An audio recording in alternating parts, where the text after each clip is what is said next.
تھوڑا سا ادھر سنیے، ہمیں کچھ ہلچل لگتی ہے آپ کی. اب آپ سنیے. ایک انصاری نوجوان نے مدینے میں حضرت علی کی اور عبد الرحمن ابن عوف کی دعوت کی، کھانا کھلایا. مغرب سے پہلے ہی دور چلا، کھانا کھا لیا سب نے، اور کھانا کھانے کے بعد شراب کا دور چلا. ابھی حرام نہیں ہوئی تھی شراب کا دور چلا، اور شراب پینے کے بعد سب جھوم گئے. اور ہاں شراب کے نشے میں جیسے ہی آئے ویسے ہی مغرب کی نماز کا وقت ہو گیا، اذان کا وقت ہو گیا. کسی نے عبد الرحمن ابن عوف کو نماز پڑھانے کے لیے کھڑا کر دیا. اب نشے میں اور نماز پڑھانے کے لیے کھڑا کر دیا. اب یہ نماز پڑھا رہے ہیں. اللہ اکبر. اب سنیے شراب کے نشے میں نماز کیسے ہو رہی ہے وہ دیکھیے. اللہ اکبر.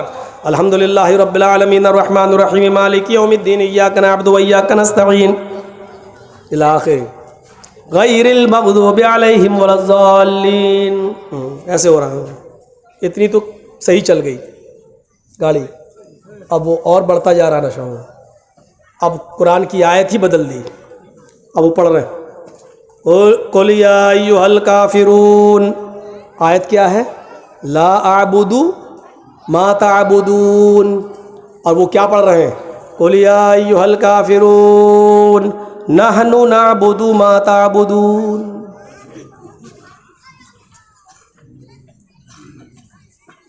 ہے کیا؟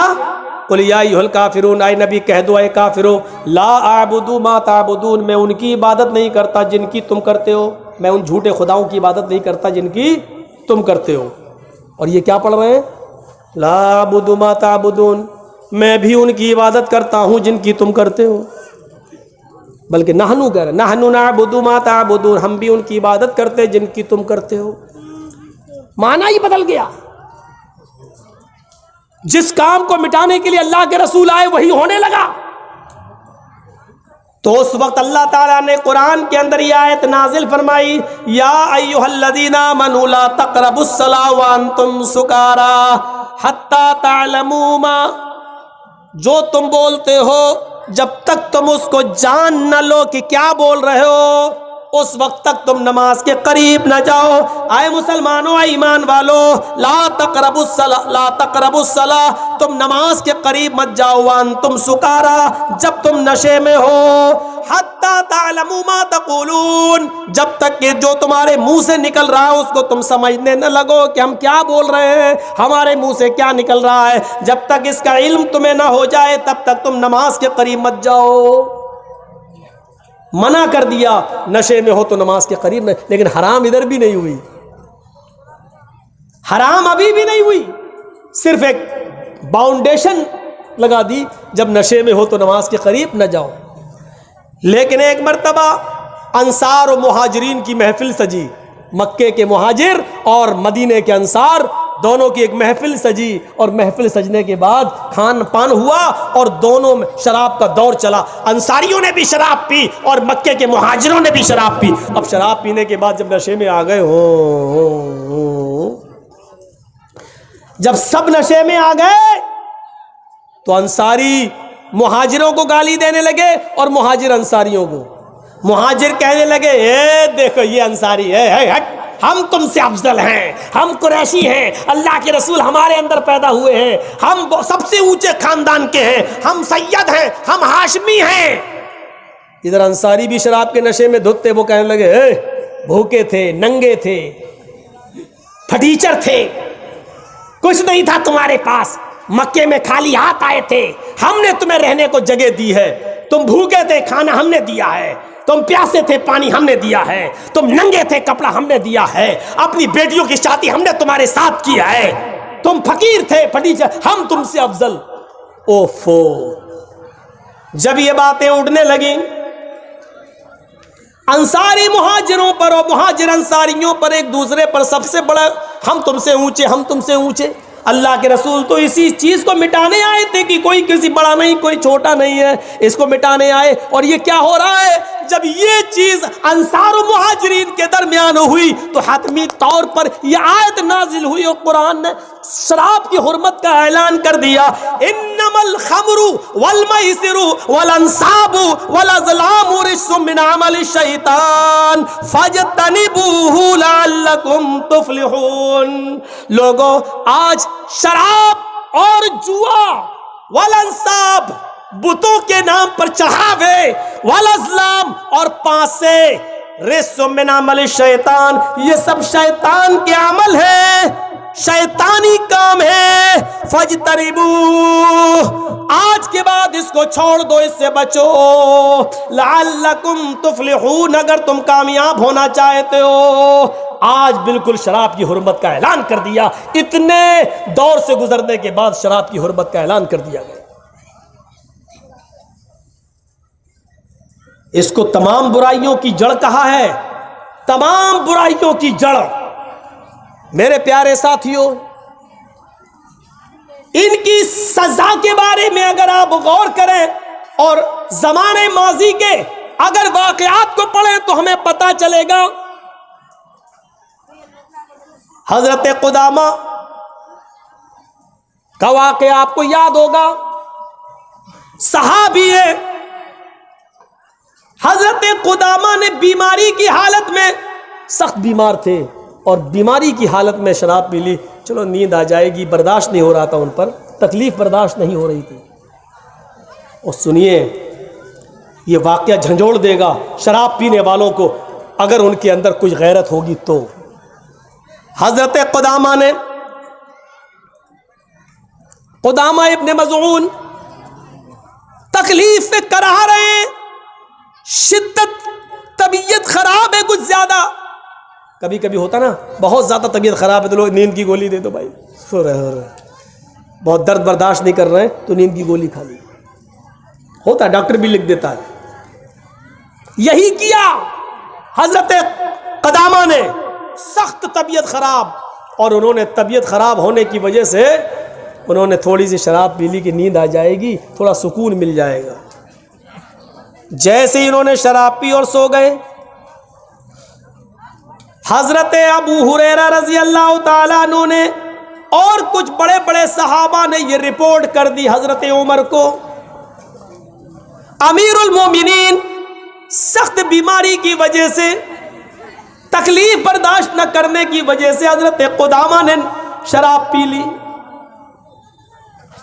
صبح ہوتے ہی حضرت عمر فاروق نے حضرت قدامہ کو بلوایا اور کہا، تمہارے بارے میں مجھے پختہ رپورٹ ملی ہے۔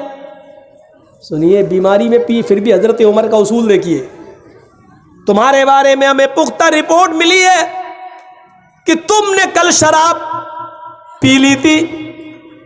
حضرت قدامہ کہتے ہیں، ہاں امیر المومنین، بہت زیادہ طبیعت خراب تھی، برداشت نہیں ہو رہا تھا، اس لیے سکون حاصل کرنے کے لیے میں نے تھوڑی سی شراب پی لی۔ حضرت عمر کہتے ہیں، شراب پینے والے کی سزا یہ ہے کہ اس کو 40 کوڑے مارے جائیں گے، 40 کوڑے کھانے کے لیے تیار رہو۔ حضرت ابو ہریرہ اور دوسرے بڑے بڑے صحابہ کہنے لگے، امیر المومنین، میں آپ کو منع نہیں کر رہا ہوں، ان کو سزا دینے کے لیے منع نہیں کر رہا ہوں، شراب پی، سزا ملنی چاہیے، لیکن ابھی ان کی طبیعت بہت زیادہ خراب ہے، ابھی یہ بہت زیادہ بیمار ہے، لہذا سزا کو اتنے دنوں کے لیے مؤخر کر دیجئے، ٹال دیجئے، جب تک ان کی طبیعت ٹھیک نہ ہو جائے، جب یہ صحت مند ہو جائیں، طبیعت ان کی ٹھیک ہو جائے، تب ان کے جسم پر کوڑے لگا دینا، لیکن ابھی یہ برداشت نہیں کر پائیں گے۔ حضرت عمر فرماتے، واہ میرے ساتھیو، تم نے کتنا اچھا مشورہ دیا، ان کی طبیعت ٹھیک ہونے تک میں ان کا انتظار کروں، اور ان کی طبیعت ٹھیک ہونے سے پہلے ہی میں اللہ کے پاس چلا جاؤں، میں مر جاؤں تو میرے اوپر حد، اللہ قیامت کے دن مجھ سے سوال کرے گا، حد شرعی کا مرتکب ایک شخص تمہارے پاس آیا، پکڑا گیا، اور تم نے اس کے اوپر شرعی حد نافذ نہیں کی، تو میں اللہ کو کیا جواب دوں گا؟ نہیں میں ان کو ابھی اور اسی وقت سزا دوں گا، ان کی بیماری میں ہی میں سزا دوں گا، میں سزا کو ٹال نہیں سکتا۔ پھر حضرت عمر فاروق نے ایک آدمی بلایا اور کہا کہ ان کو کوڑے لگاؤ۔ ایک مضبوط کوڑا منگایا گیا اور بیماری کی حالت میں حضرت قدامہ ابن مظعون کو، ان کی بیماری کی حالت میں ان کو کوڑے مارے گئے، 40 کوڑے۔ انہوں نے کوڑے تو کھا لیے، برداشت کر لیا، لیکن ان کوڑوں کی ضرب نے ان کی ہڈیوں میں درد پیدا کر دیا کہ وہ پھر پوری زندگی وہ صحیح نہیں ہو سکے۔ پھر انہوں نے پوری زندگی اس مار کا اثر ان کی باڈی کے اوپر رہا، وہ صحیح سے چل نہیں پاتے تھے، صحیح سے بیٹھ نہیں سکتے تھے، صحیح سے کھا نہیں سکتے تھے، لیکن میرے بھائیو حضرت عمر فاروق نے اس حال میں بھی ان کو سزا دی۔ جس طرح لڑکے لڑکی کے معاملے میں پنچایت بٹھال کے سزا دیتے ہو، شرابیوں کو کیا سزا دیتے ہو؟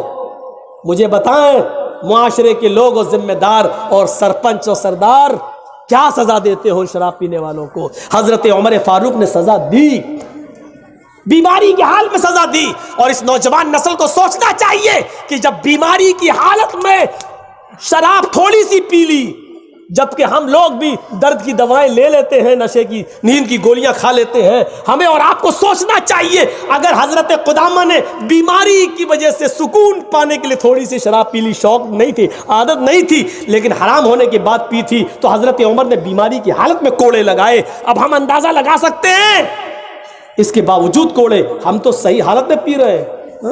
انگریزی دینا، دیسی دینا، پوا دینا، ادھا دینا، کیا کیا ہوتا ہے؟ یہ نوجوان جیسے پی رہی ہے۔ ڈرو اللہ کے عذاب سے۔